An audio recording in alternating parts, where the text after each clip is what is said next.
किसी ने क्या खूब कहा है, ऋषिकेश आओ तो अपना दिल संभाल के रखना। अल्हड़ सी गंगा और कुल्हड़ की चाय दिल चुरा लेती है।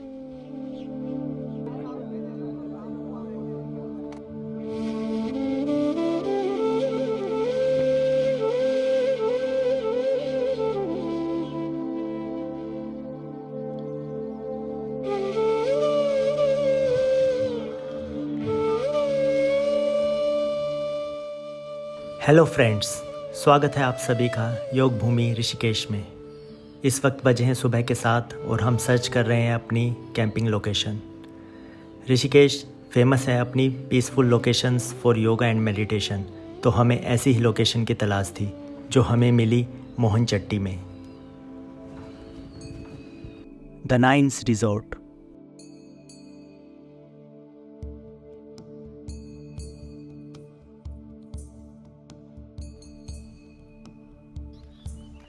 हिल्स के बीच नदी के किनारे एक ब्यूटीफुल रिजॉर्ट। पार्किंग से रिजॉर्ट जाने का रास्ता काफ़ी खूबसूरत है। आप देख सकते हैं चारों तरफ हिल्स और बीच में क्रॉस करने के लिए लकड़ी का पुल। ये रिजॉर्ट उन लोगों के लिए बेस्ट है जिन्हें शांति पसंद है, क्योंकि यहाँ आपको सिर्फ पानी के बहने की और चिड़िया के चहचहाने की आवाज़ सुनाई देती है। पास ही में योगा सेंटर है जहाँ काफ़ी फॉरेनर्स योगा सीखने आते हैं।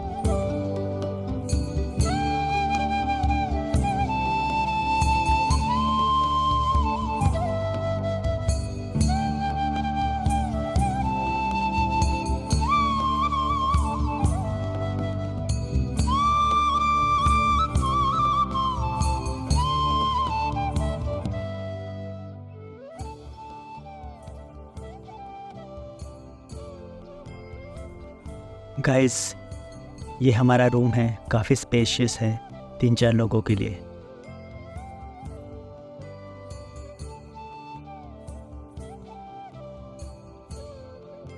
कुछ देर आराम करने के बाद हम नदी के किनारे गए कुछ अमेजिंग वीडियो शॉट्स लेने के लिए, और थोड़ी देर मेडिटेशन करने के बाद हम निकल पड़े नीलकंठ महादेव के दर्शन करने।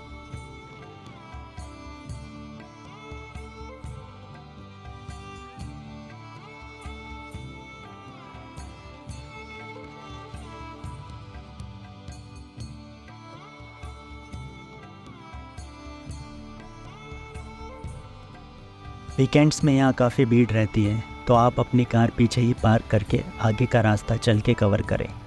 इसके 2 फ़ायदे हैं, एक तो आप यहाँ के लोकल मार्केट को एक्सप्लोर कर सकते हैं और दूसरा आप ट्रैफिक जैम से भी बचेंगे। नीलकंठ महादेव मंदिर के इतिहास की बात करें तो ये भारतीय पुरानी कथाओं से जुड़ा है। भगवान शिव ने 60,000 वर्ष तक यहाँ तपस्या की थी। विष ग्रहण करने के बाद वे ऐसे स्थान की तलाश में थे जहाँ उन्हें शीतल वायु मिले। घूमते घूमते वे मणिकूट पर्वत पहुँचे और यहाँ समाधि लगाकर बैठ गए, इसलिए इस स्थान को नीलकंठ महादेव मंदिर के रूप में जाना जाता है। चलिए पूजा के लिए प्रसाद ले लेते हैं। प्रसाद की भी यहाँ 4 वैरायटी हैं, 200 से लेकर 350 रुपीज़ तक। ऊपर वाली थाली 200 की है और लास्ट वाली 350 रुपीज़ की, जिसमें आपको एक शिव की मूर्ति, प्रसाद, थोड़ा जल और एक रुद्राक्ष की माला मिलती है।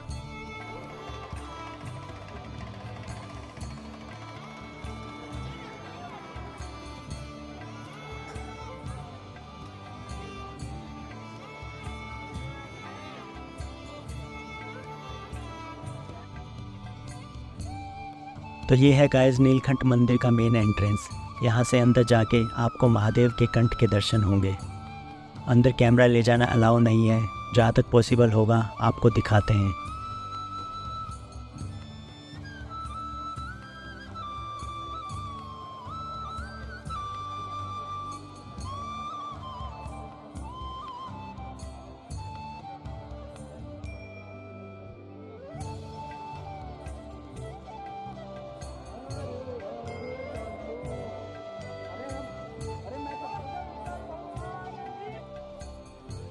तो फ्रेंड्स, दर्शन काफ़ी अच्छे हो गए। जैसा सोचा था उतनी भीड़ नहीं थी और दर्शन करने के बाद मन काफ़ी शांत हो गया है। अब चलते हैं अपनी नेक्स्ट लोकेशन, जो कि है झिलमिल गुफा, नीलकंठ मंदिर से 6 किलोमीटर दूर। यहाँ रास्ते में पार्वती माता का मंदिर भी है, तो आप वहाँ भी दर्शन करने जा सकते हैं।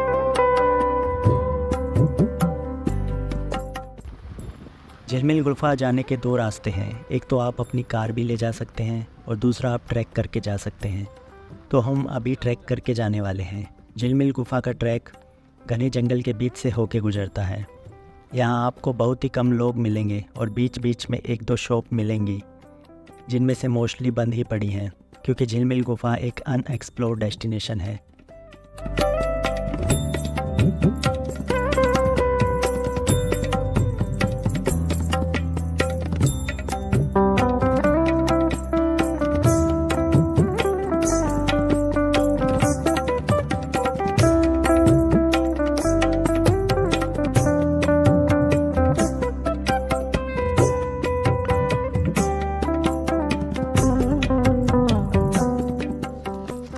बीच बीच में आपको यहाँ ऐसी लोकेशंस भी मिलेंगी जहाँ से नज़ारा देखने में बहुत ही खूबसूरत लगता है। यहाँ से आपको पूरा ऋषिकेश नज़र आता है, ऊंचे ऊंचे पहाड़, नीचे बहती नदियाँ।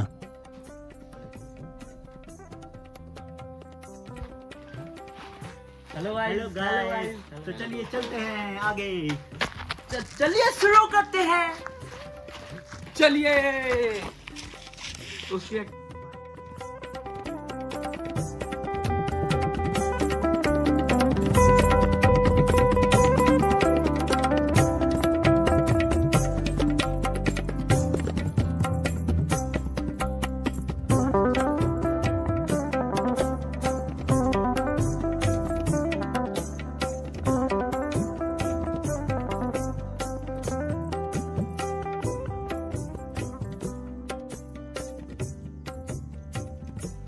यहाँ पहले चाय वगैरह की टपरी थी, लेकिन अब सिर्फ एक ही है, बाकी सब सुनसान है, क्योंकि यहाँ ज़्यादा लोग आते जाते नहीं हैं।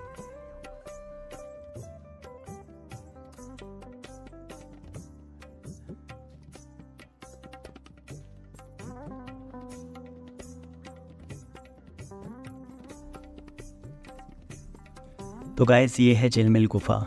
आप देख सकते हो, अमेजिंग व्यू है गुफा का, और ये सदियों पुरानी गुफा है और आप कह सकते हैं सतयुग के टाइम की है।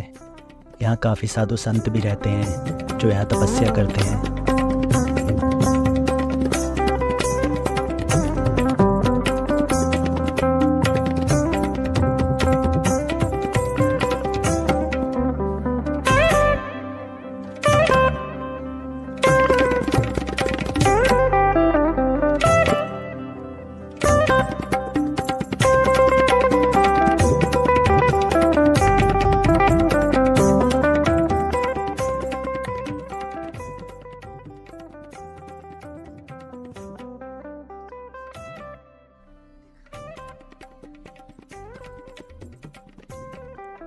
यहाँ ऊपर आप देख रहे हो खुला है, जहाँ से सूरज की किरणें गुफा में पड़ती हैं।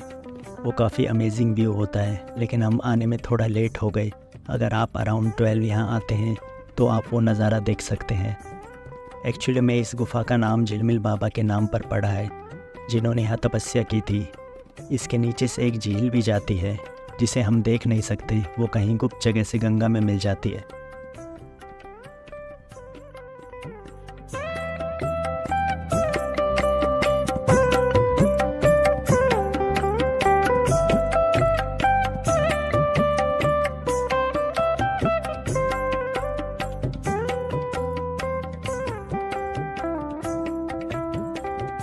गाइस, ये हैं गोरखनाथ जी, जो भगवान शिव के परम भक्त थे। उन्होंने भी यहाँ तपस्या की थी। इन्होंने यहाँ 66,000 मंत्र सिद्ध किए थे।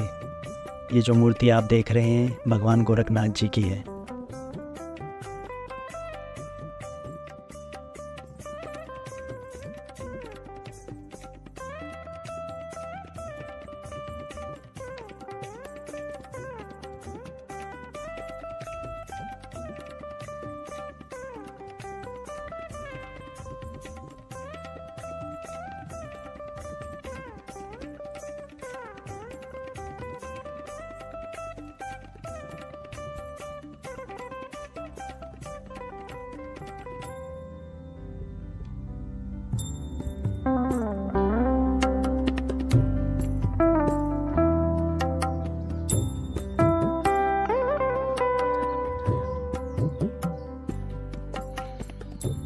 यहाँ साथ में हनुमान जी की गुफा भी है जो कि काफ़ी छोटी है, जिसके अंदर हनुमान जी की एक छोटी मूर्ति है और जिसके अंदर का टेम्परेचर बाहर के टेम्परेचर से ऑलमोस्ट हाफ है।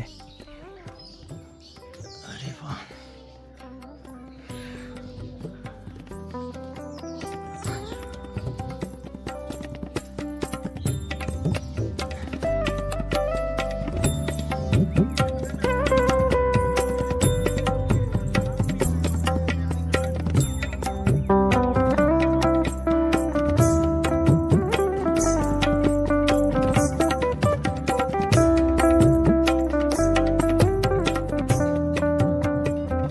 सो गाइस अभी हम वापस आ गए हैं अपने रिजॉर्ट में।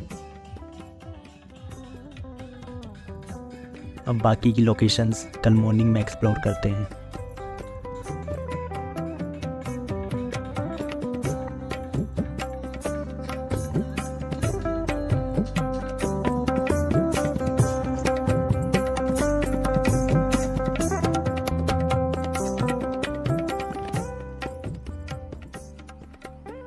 Good morning guys. हाथ में चाय हो और वादियों में आप हो, फिर उस खुशनुमा सुबह की क्या ही बात हो।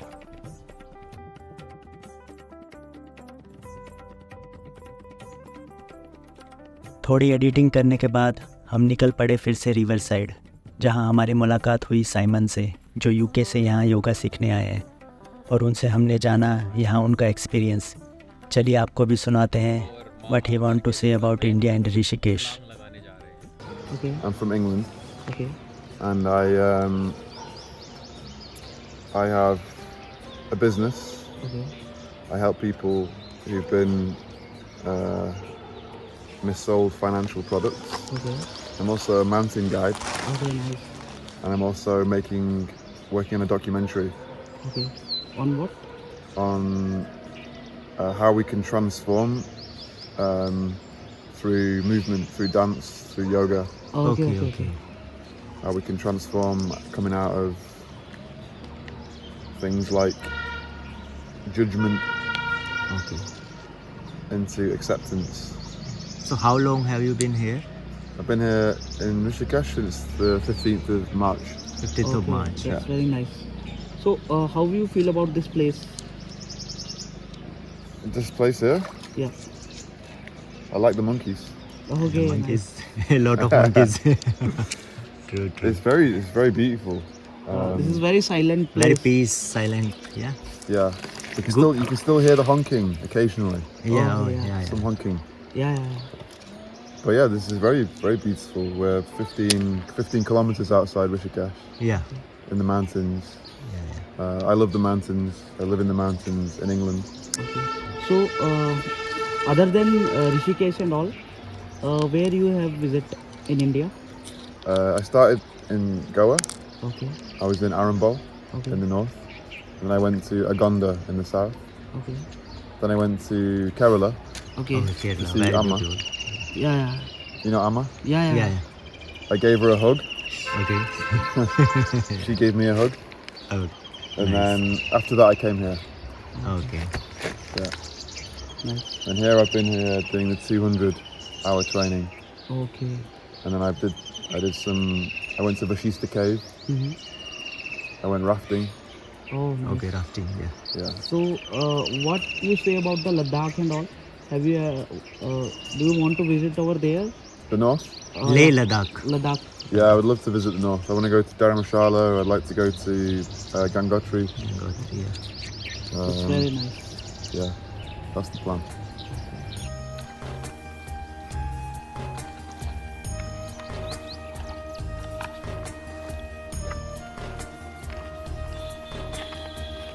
साइमन ने हमें सिखाया इतने कम पानी में फ्लोट करना, और उसके बाद हम निकल पड़े यहाँ पर होने वाली राफ्टिंग को एक्सप्लोर करने।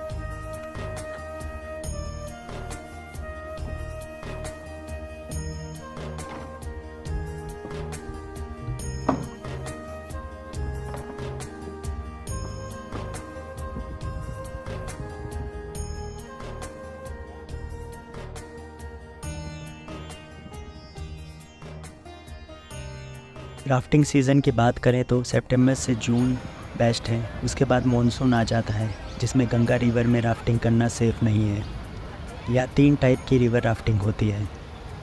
ब्रह्मपुरी टू ऋषिकेश जो कि 9 किलोमीटर है, शिवपुरी टू ऋषिकेश जो कि 16 किलोमीटर है, मरीन ड्राइव टू ऋषिकेश जो कि 26 किलोमीटर है। इसके अलावा आप ऋषिकेश में cliff jumping, kayaking, bungee jumping, giant swing, rope climbing का भी मज़ा ले सकते हैं।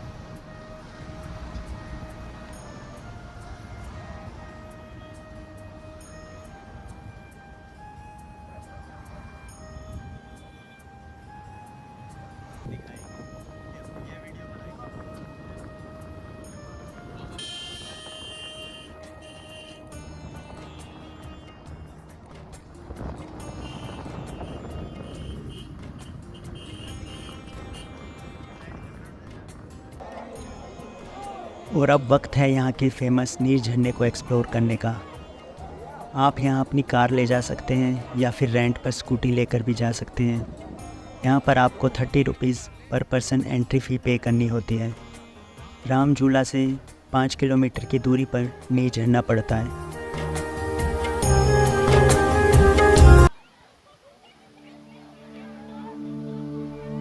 वीकेंड है तो आप देख सकते हैं कितनी भीड़ है यहाँ। आप अपनी टिकट साथ लेकर आएँ। यहाँ टिकट चेक होती है और आपके बैग को भी चेक किया जाएगा। यहाँ काफ़ी सारे ऐसे स्विमिंग पूल टाइप्स मिल जाएंगे। इसके ऊपर भी एक काफ़ी अच्छा लोकेशन है। वहाँ पानी की स्पीड काफ़ी ज़्यादा है। ऑलमोस्ट 400 मीटर ऊपर जाने के बाद वो झरना आपको मिलेगा और वहाँ स्पेस भी काफ़ी है। यहाँ खाने पीने की भी काफ़ी शॉप्स हैं, तो आप यहाँ आराम से बैठकर फूड भी इंजॉय कर सकते हैं।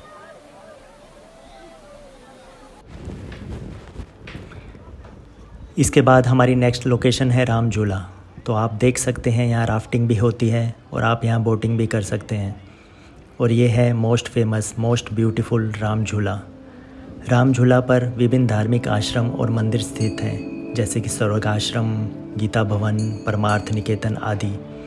यहाँ पर लाखों श्रद्धालु हर वर्ष आते हैं और धार्मिक कार्यक्रमों में भाग लेते हैं।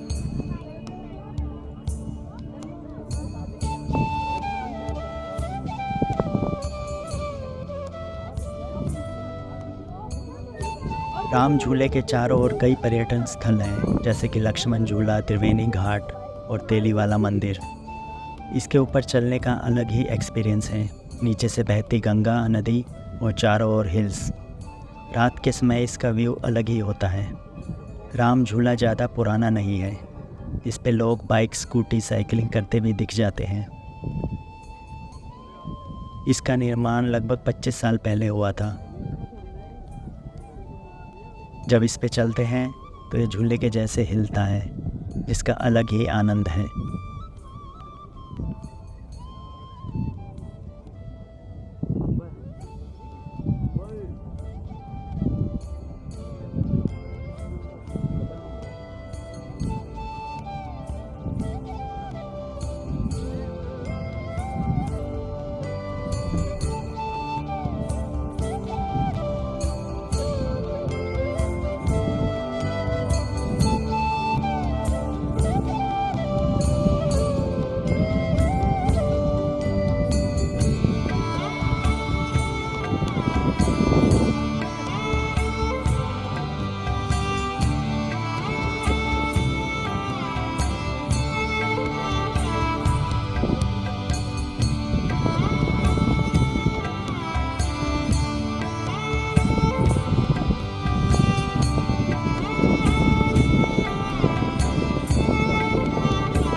अब यहाँ आए हैं तो गंगा जी में नहाना तो बनता है। चलिए गंगा जी में डुबकी लगाते हैं।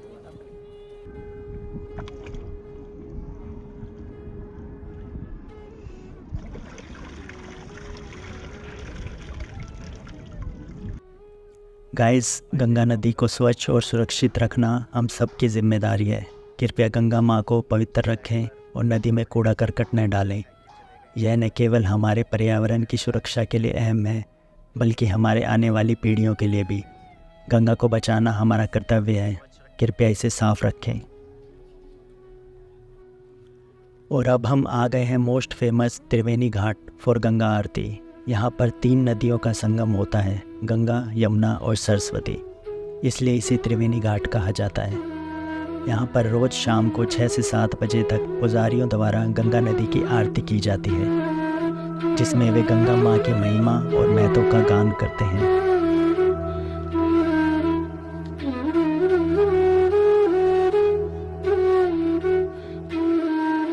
चलिए गंगा आरती में शामिल होते हैं।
यहाँ आरती के साथ साथ काफ़ी कल्चर प्रोग्राम भी देखने को मिल जाते हैं। तो दोस्तों, गंगा आरती के साथ हम भी अपने इस ब्लॉग को यहीं एंड करते हैं और आपसे आज्ञा लेते हैं।